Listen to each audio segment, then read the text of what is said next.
So, welcome to the Digital Maddie Show with your host and host Mithil, a show made exclusively for artists, solopreneurs, and coaches who wants to build their business online. With 15 plus years of business experience, I create content on content creation, personal branding, and digital marketing on this show and invite many guests who share the same passion like mine. Today, we have an amazing guest on our show. Let me introduce him. His name is Donatas, and he is ranked as one of the world's top 30 startup gurus for 2022. He holds a PhD in economics and a master's in marketing management with more than 16 years of experience in the field.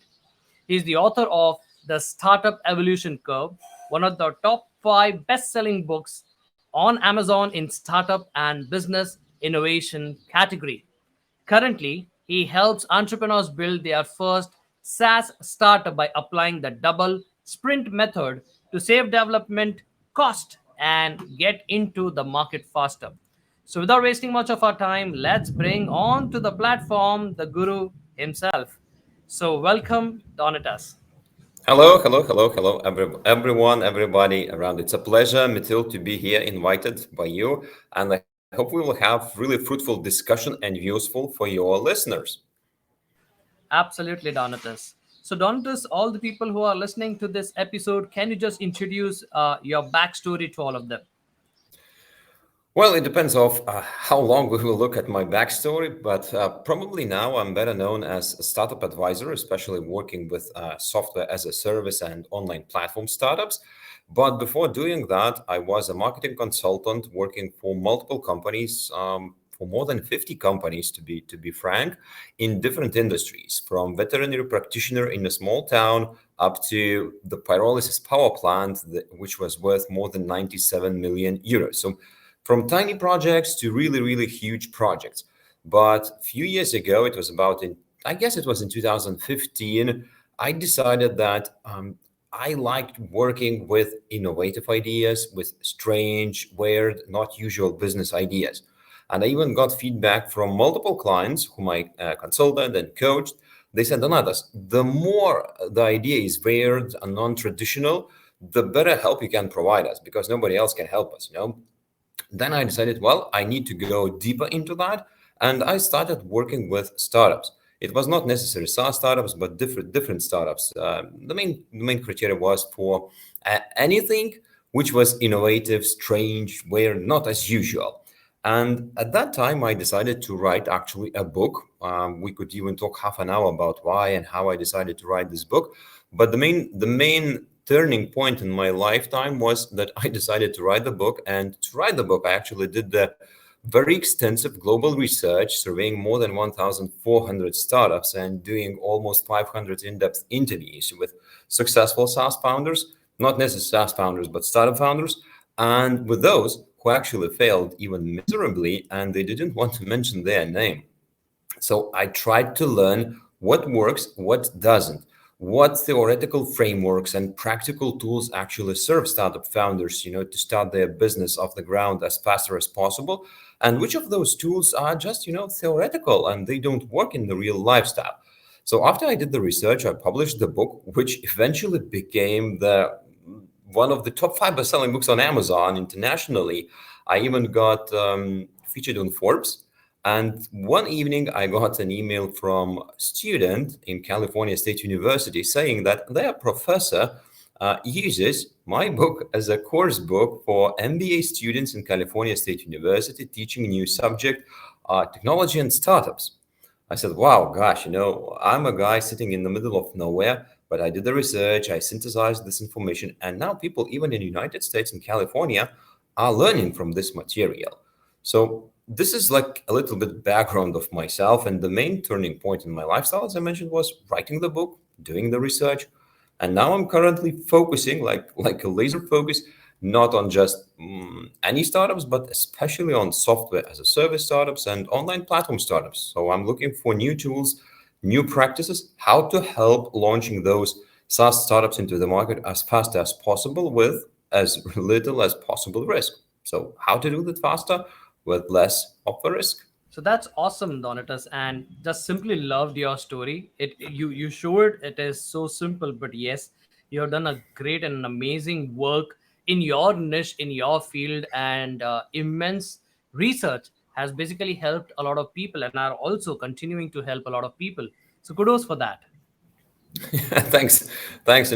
I actually love the impact, not just because to brag about myself, but when I see people reading the book, sharing the feedback, making notes on the book. Some authors hate that somebody scratches their book. I love because it proves that it's really useful stuff because they got some ideas.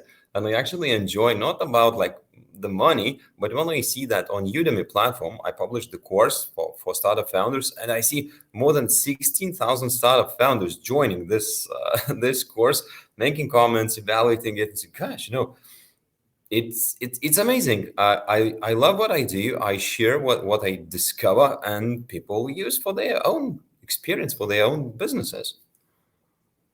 Absolutely, Donatus. So, Donatus, since majorly for this particular podcast, we have solopreneurs, artists, and coaches who listen to this particular podcast, I'm sure that today's episode is going to be really, really interesting and is going to be so much helpful to a lot of people if they listen and execute what they learn from this particular episode. So, Donatus, let me ask you a very simple but yet one of the most crucial question. What are entrepreneurs' main mistake when building a SaaS business? Well, for most of us who actually know a thing or two about SaaS, it looks like an amazing opportunity because you build the product once, you pay like some kind of a cost, build the product, and then you get recurring revenue, which you can project in the future, and it looks like a really good thing. But the problem is that more than 92% of SaaS startups actually are shut down in 3 years, regardless of funding. It means even if they raise the capital from angel investors, VC investors, 92% of them are shut down and only 8% of them succeed. So I did additional research. I checked for various data sources. So what are those reasons? Why do most SaaS startups are shut down? Even if money is not an issue, like funding.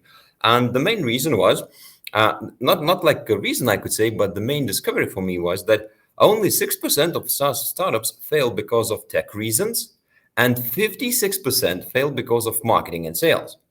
It's not that like it's difficult or easy to build software, but it's much more difficult to sell it, to build the stuff that people will love. And here comes the main mistake, the number one mistake that SaaS founders do. They see opportunity in the market, and this opportunity is based on their experience because they've been in this industry for a number of years and they know this industry, they know this problem, and they say, hey, come on, I know this thing, I can build a solution, how to make this life better. They try to do that, and eventually what they find out that customers don't see it as a huge problem as founder thought. And when founder introduces the software to the market says, maybe it's if it's for free, we will use it. But if you want us to pay for that, no, that's not the way. So in order to avoid this mistake, like building the stuff that nobody wants, we need to get commitment from early adopters as early as possible. What do I mean by that? Even before writing a single line of code, you should try to pre-sell your SaaS idea. Obviously, if you could get paid for your SaaS, for your platform, for your digital good, it would be amazing, but it's not always the case. So what can we do to validate our idea and not, to flop with our face into the mud, when we launch the product into the market and nobody wants to buy it? So we can actually ask customers, potential users, for other types of commitment. One of the other types of commitment is time. Another one is their reputation. What do I mean by that? When you're trying to build a solution, try to co-create SaaS with your customers. Try to show your early mockups, not coded ones, but just mockups, just rough drafts of your idea, and get feedback from customers and ask them, hey, would you want to be our beta user? Maybe we could give you this for free in a while we are building in beta mode. But after that, you could have a possibility to acquire maybe a lifetime license, maybe a super perk, super membership at a reduced price as a beta user. But we would need your commitment to provide us a support, like literally kick our ass. What's wrong with the software? Help us to make this tool really useful for such fellows as you. And another one type of commitment is their reputation. So when you show to somebody the mock-up or even the wireframe already to somebody who you think might be your customer, then you should ask, okay, whom do you think else we should show this thing? Who do you think might benefit from it as well? And if somebody says, yeah, I could introduce you to John, Peter, Anna, and just name it, it proves that customers are not ashamed of your product and they are ready to make some introductions. That also serves like an early validation. And guess what? If somebody says, yeah, it's really great stuff, build it, then get back to me, and yeah, I love it. And you ask me to introduce you to somebody, maybe I will later introduce you. So that's the problem. It means you don't have inner validation, initial validation of your SaaS idea. And this is the crucial point. Another thing is not just like getting initial customers, but digging deep down if we are at all trying to solve really meaningful problem. In one of my boot camps and coaching programs, we had a SaaS founder a group. There were 3 SaaS founders, and they were thinking about creating a really tremendous tool for cybersecurity. And they needed at least 400,000 euros to build the solution. There were competitors in the market, so on and so forth. It looks like a really good opportunity. But in 6 months, they were not able to find anyone who would say that this is truly a meaningful problem. Currently, customers were happy with those mediocre products in the market, and yeah, it's good to go enough. It's not too serious problem to do that. So first of all, validate if you are solving a really meaningful problem. Then try to understand if your solution is really well accepted by the market. If it, at all it is worth building it, then who will be your target customers? Who will be your early adopters? Who would be willing to pay you upfront at least tiny amount of money just to get early access to your tool? Then we are getting deeper into the marketing. What marketing channels will you use to get your initial customers? Because for quite many of SaaS founders, especially those who are tech guys, it looks like building the product is the hardest work.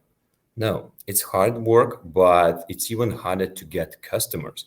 And there are facts actually that in the first 3 or 5 years of existence, SaaS companies, early stage SaaS companies, actually spend from 80 to 100% of their annual recurring revenue to get new customers. It means they are investing more than they earn in getting customers, and this is for 3 or 5 years. So what's your plan? How you will get customers? So if you are trying to build the stuff, be sure you have your go-to-market strategy already that gives you some initial results, some initial traction. Yeah, and again, we could talk about additional mistakes, additional problems, but those are the most critical ones. Absolutely, Donatus. Thank you for sharing that. So, but then Donatus, when it comes to creating a SaaS, even when it comes to hiring developers to build your SaaS, so what kind of a homework this startup founders and the team have to do? What are your 2 cents on that? What kind of an homework they need to do? Okay, the main homework is to build the initial customer base. Before writing even a single line of code, you want to have a waiting list of customers who actually, okay, build this stuff. Show me at least what you are onto so that we will be working. Why it is so important? Because if you would have the list of customers waiting for your product, well, when you finish your product, you already have customers. You just say, hey, ta-da, it's already in the market. Go and buy it. This is one thing. Another one aspect is you would have testimonials and case studies. So when you are just new to the market, but imagine you have video testimonials, text testimonials, photos of people who are actually using your software. This is a huge credibility. That's why you want to have customers before building the product. You could also have a traction for investors, because if you have the waiting list of customers who paid $5 for you or $50, well, it depends on what kind of SaaS you are building. And for investors, oh gosh, they have hundreds or thousands of people waiting for the software and they already put money on the table. Cool, we are ready to invest. Another thing, you would have a viable marketing funnel. Otherwise, how would you have gotten this list? You did something good in marketing, it means. So you want to get your initial customer list. And finally, you could even actually fund the development of your SaaS. How? Because if you pre-sell, you say, okay, this stuff will cost me $50,000 to build. If you, Mitil, put on the table $5,000, I would give you lifetime access to the tool with all updates, upgrades. That's it. Is it a good deal for you? If you say, no, no, no, it's not a good deal. It's not a validation for me. I shouldn't be building this product, right? But if you say, Donatas, just take my money and give me the keys to the software, I find 10 guys like you and I'm building the software without any investors. So this is the initial homework I want to do. I want to So build a list of customers. awesome. So, Donald, this one thing that I have noticed. This is something similar to the question itself, but there are marketplace for SaaS, something like AppSumo.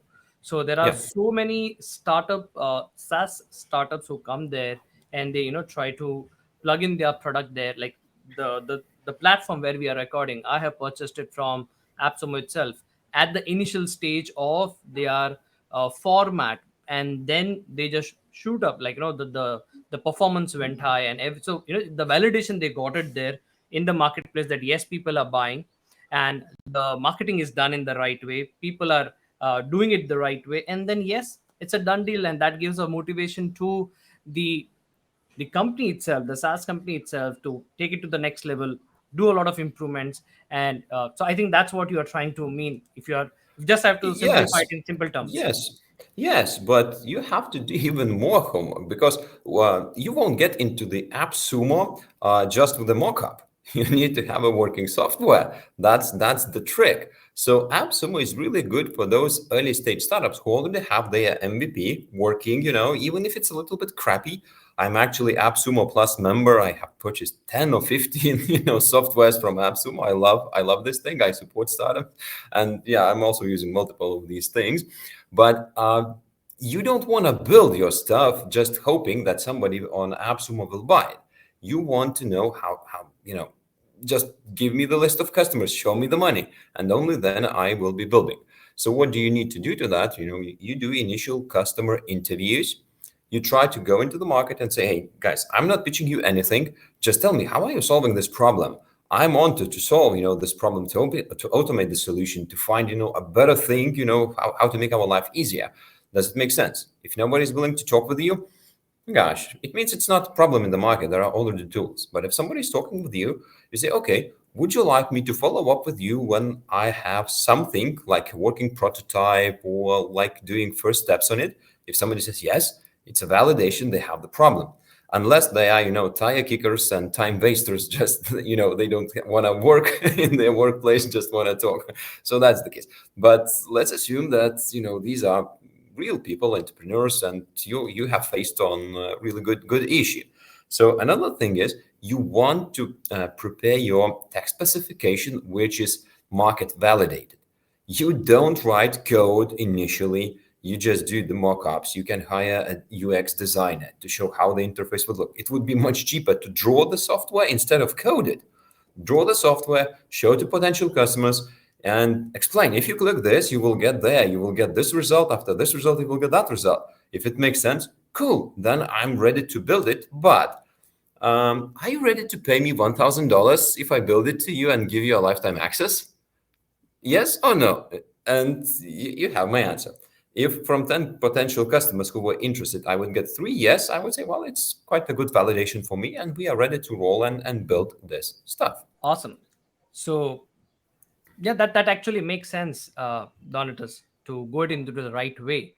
It is something similar, like a pre-sale of an online course, just to understand whether people are ready to purchase the course, and then we Yeah. go ahead and we build the entire course. So something Bingo. something similar Bingo. like that. Yeah, yeah, yeah, yeah. Exactly. Awesome, Exactly. awesome. So, Donatus, now we spoke about developers, we spoke about the mistake, but then even for a business to run successfully, let's also talk about cost. So, as per you, what is the right way? Like, how do you reduce the SaaS development cost, especially now when the developers are getting more and more expensive? Yeah, and inflation is getting higher and higher, and you need to increase your hourly rate for developers and other team. So actually, we are backing up to the same fact that you need to get early adopters. And here's how it helps you. So if you get your initial list of potential customers, you can ask, hey, are you ready to at least part fund this project? It means if, for instance, just for an example purpose, you see that the MVP would cost you 50,000 euros or $50,000, but you have a list of 100 customers, and you say, hey, if you want to be like a founding member, it means you would have a lifetime access or a super premium plan for a reduced cost. You just need to jump in right now and support the creation of our tool. If they give you, for instance, each of them $500, so 100 multiplied by 500, well, you got the answer. But let's say you got just at least partial funding from your early adopters. To be frank, it's not easy to pre-sell your solution. And the more we do that, and the more startups are trying to do that, the harder it is, because there are multiple startups all over the world trying to pre-sell you an amazing solution. And most companies, especially if these are enterprise clients, they say, well, get back to me when you have the solution. We don't need your discount. We need really working product. Okay, good. You will get back to them. But in this stage, you want to reduce your development cost. So you're looking for those early adopters who are eager to use even a little bit crappy product, even if it's not finished, but at a highly reduced price. So for instance, what the AppSumo does, you get like early access to the software solutions, and most of the software solutions on AppSumo, they have some bugs, some issues, but I'm the fan, I'm the early adopter of most of these softwares. That's cool. And if you even approach to me offering some kind of like a marketing tool, I might still consider it, and I might be willing to pay you upfront to get an early access if it's a real amazing tool. But this is one thing, one way to reduce your development cost, to get money upfront from potential customers. The next thing is, what you want to get is to compare offerings from different development agencies, from different development freelancers, and how you can do that. You need to prepare as detailed as possible tech specifications, so that for developers, it would be easy to calculate how many development hours they will need to build the software for you. And just imagine, if you have this specification, you could put on Upwork, on Freelancer, on other platforms, and even ask individually different companies and get their quotation. And you will see that all of them, for instance, will bid that, well, it will require 200 to 250 hours. Okay, it means like something like similar in estimations. You probably did a good job describing what you need. But if you get these companies and these freelancers bidding on different parameters, like one says it will require 200 hours, another one says it requires 500 hours of developers to work, probably there are some issues in your tech specification. So be sure to prepare as detailed as possible tech specification and get multiple quotations from different developers, from different providers of the service. And the third way, which is also very important and really viable, and probably one of the easiest to implement, is to launch your product in stages. Don't try to build everything right at the bat. No, launch in stages. Just consider what is the key function of your SaaS or platform. What is the main value you want to bring to the market, and what is the function needed to deliver this value to your target customers? This way, all other bells and whistles you will add later on. So, for instance, if you see that it costs you $200,000 to build the MVP with all these features that you think are needed, think about it once again, and maybe you will find that you just need $70,000 or $100,000 to build just the key feature, and then start selling it, pre-selling it. Maybe you can even launch your campaign on AppSumo, as we mentioned, and you could get funded from the first source of funding. It means your target users. This is the way. So just recap. The first way to reduce your development cost is to get some funding from early adopters, paying you upfront. The next thing is to prepare a tech specification and get bids from multiple bids, multiple quotations from different development companies, development freelancers. And the third way how you can reduce your development cost is to launch your SaaS or platform in stages. That's it. So technically, Donatus, it's simple. I won't say it's difficult, but yes, it's simple. But yes, you need to be more practical, organized, disciplined, and have a proper framework to move ahead in the right way. Am I correct? Yes, yes, correct. The value is in simplicity. Even if it's simple, it's not necessarily going to be easy. Get early adopters. Yeah, it looks like simple, but it's not easy. You need to build really good solution. You need to find this, golden nugget for people to be willing to pay you upfront. But the framework is quite simple. Absolutely. In fact, this what you just shared is also a golden nugget, and there is a, like, if people can read between the lines, this is like something very huge, and if executed in the right way, it is immense. And with our conversation, I can see that we promoted AppSumo like crazy. So then we Yeah. need we need to also check with Jay. We need royalty for that. Yeah. We should get commissions from them. Nice. So, Donatus, with this, we come to the end of the first section of the podcast, and the phase two is all about rapid fire round, where I'm going to ask you 5 questions. You won't get time to think. So, what is the first thing that pops Okay. up? That's what Okay. you have to share. So, are you Okay. ready? Yes, yes, yes, should. Awesome. So, let me just zoom a little bit. Let me make it intense. All right. Okay. All right. So, Donatus, who do you admire the most?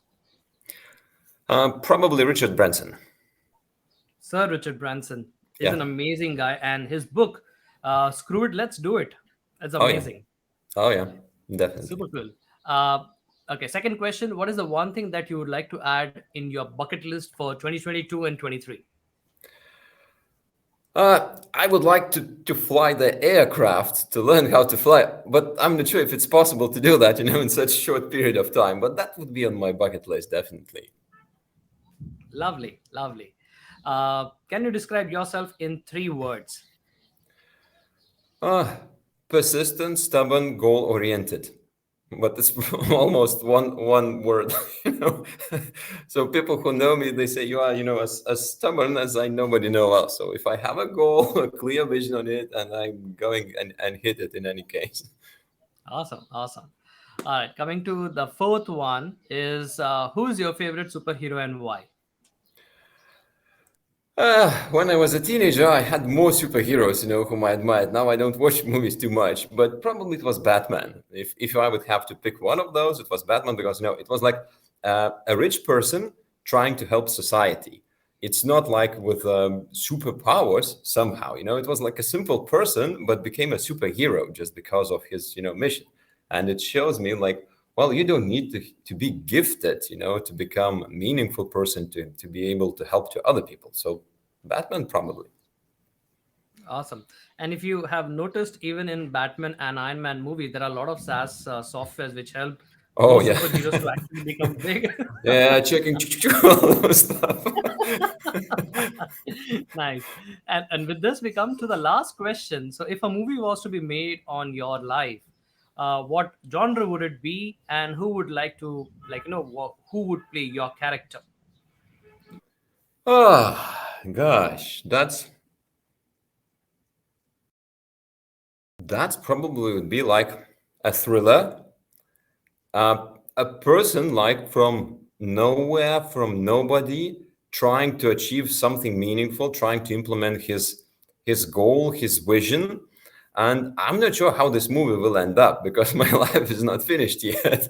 So it would be like with like these all roller coasters because I have different situations in my life, very peak situations, amazing, and I had such situations when I had no job and I had to pay for my house alone more than I was earning. So it was like a mortgage payment. It was higher than I could make it, but still I'm live. I saved house and etc. etc. So it would be like a thriller, I think, with all these difficult situations. Awesome. So it's sort of like a Wolf of SAS Street, something like that. Maybe. Or Pursuit of Sassiness, Sassy Happiness. Yeah, it's not like pursuit of sassiness. I'm looking into SaaS like a tool to create tremendous value. Because actually, if you create software, it's a scalable solution. You can help multiple people, you can help multiple businesses, and it has this scalability factor in terms of value created.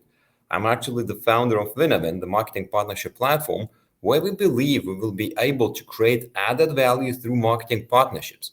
Just making the right connections so that you could share your marketing assets with other companies who serve similar type of customers but not compete with you, so that you could promote more efficiently, deliver higher value to your target customers. How it's going to be done? Through SaaS. So it's not about me like, oh, we're gonna build SaaS. No, it's about the meaning. What result these SaaS startups bring to the world. This is what I'm about to. Awesome. So thank you so much, Donatus, for participating in the rapid fire round. It was fun, and I'm sure even you must have enjoyed it. Oh yeah, definitely, definitely. Especially these five questions. Final. Like, Super cool. So, Donatus, all the people who are listening to this particular episode, if they have to connect with you and know more about you or take your services, how can they do that? so I would strongly recommend to check the website doublesprintmethod.com. And if you would like me to personally look into your situation, actually have a possibility to get my feedback for free, because I offer SaaS startups an audit based on the double sprint methodology. So if you would go to the doublesprintmethod.com/audit, you would have a possibility to schedule a free one-on-one call with me. But beware, I get too many of those bookings and I can't accept all of them.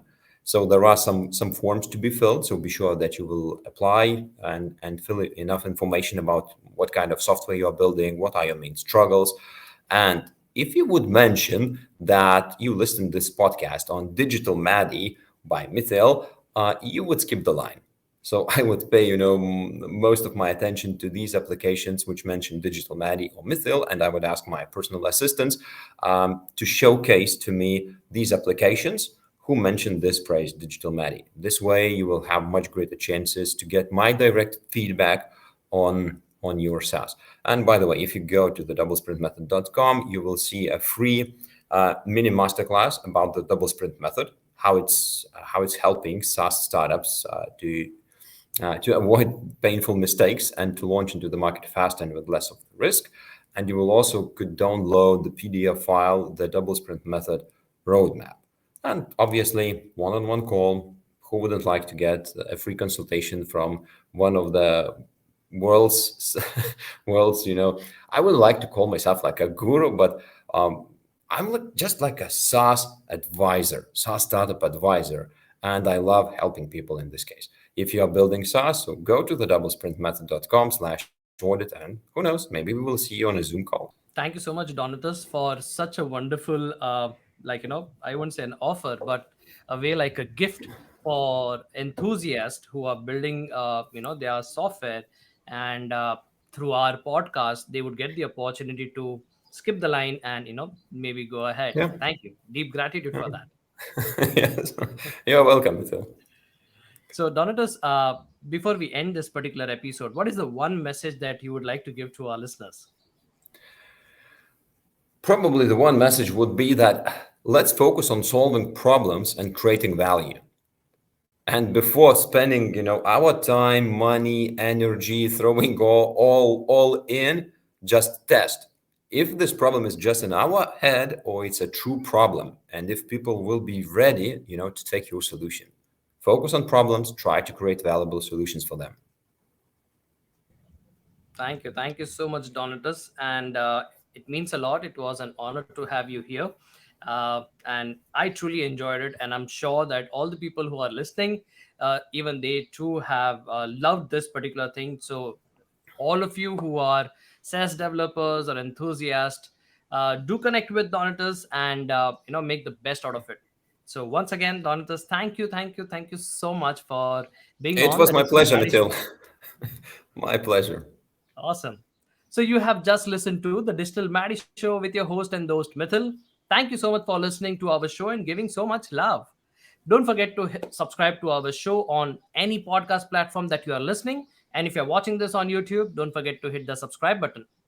This is Mithil signing off at the moment. Until next time with Donatus. Meet you soon with another guest and their exciting stories. But until then, keep rocking, stay safe, and don't forget to keep creating content. Ciao. Yeah.